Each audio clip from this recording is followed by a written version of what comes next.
విద్యాశాఖలో కొత్త నియామకం జరిగింది.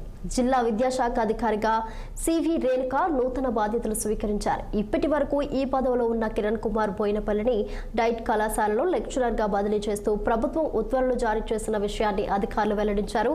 బాధ్యతలు చేపట్టిన రేణుకకు పలువురు విద్యాశాఖ అధికారులు పుష్పగుచ్చాలు అందించి శుభాకాంక్షలు తెలిపారు. ఈ సందర్భంగా ఆమె మాట్లాడుతూ విద్యాశాఖలో ప్రభుత్వం ప్రవేశపెట్టిన పథకాలన్నింటినీ పటిష్టంగా అమలు చేస్తామని రేణుక తెలిపారు.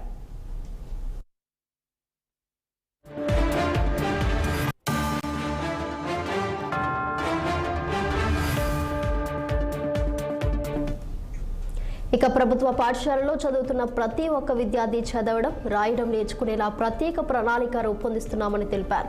అలాగే 10వ తరగతి విద్యార్థుల కోసం 100 రోజుల యాక్షన్ ప్లాన్ సిద్ధం చేసినట్లు ఆమె పేర్కొన్నారు. ప్రతిరోజు స్లీప్ టెస్టులు నిర్వహిస్తూ వచ్చే విద్యా సంవత్సరంలో 10వ తరగతి ఫలితాలు మరింత మెరుగుపరిచేందుకు కృషి చేస్తున్నామని అన్నారు. గత ఏడాది ప్రకాశం జిల్లా 10వ తరగతి ఫలితాల్లో రాష్ట్ర వ్యాప్తంగా 7వ స్థానం సాధించిందని గుర్తు చేసిన రేణుక ఈ సంవత్సరం జిల్లాకు ఇంకా మంచి ఫలితాలు తీసుకురావడమే తమ లక్ష్యమని అన్నారు. సివి రేణుక. నా పేరు సివి రేణుక అండి. నేను గుంటూరు జిల్లా డిఓగా చేస్తూ బదిలీ మీద ఈ ప్రకాశం జిల్లాకి వచ్చాను. ఇక్కడ ఇవాళ బాధ్యతలు చేపట్టాను. మన ప్రభుత్వం అమలు చేస్తున్న అన్ని పథకాలని, మన స్కూల్ ఎడ్యుకేషన్ సంబంధించి ఏవేవైతే యాక్టివిటీస్ చేస్తున్నారో అవన్నీ కూడా సక్రమంగా అమలయ్యేలా చూసి మన లెర్నింగ్ అవుట్కమ్స్, ముఖ్యంగా ప్రభుత్వ పాఠశాలలో లెర్నింగ్ అవుట్కమ్స్ని బెటర్గా చాలా ఇంప్రూవ్ చేసే విధంగా కూడా ఎన్నెన్నో చర్యలు చేపడుతున్నాము.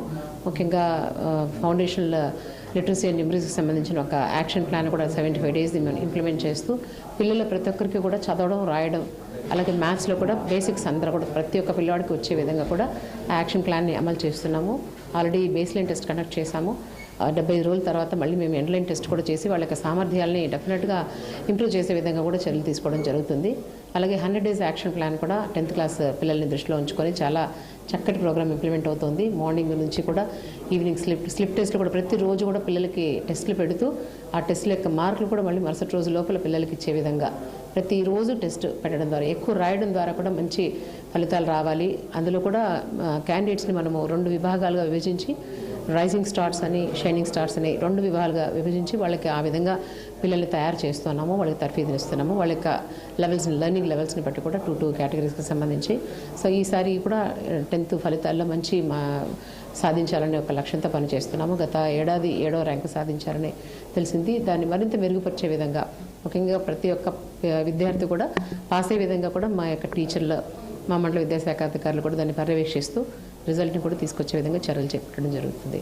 మన ప్రైవేట్ పాఠశాలకు వెళ్ళిన పిల్లలు మళ్ళీ మన గవర్నమెంట్ స్కూల్స్ వైపు అడుగులు వేయాలన్నదే మా యొక్క అందరి లక్ష్యం.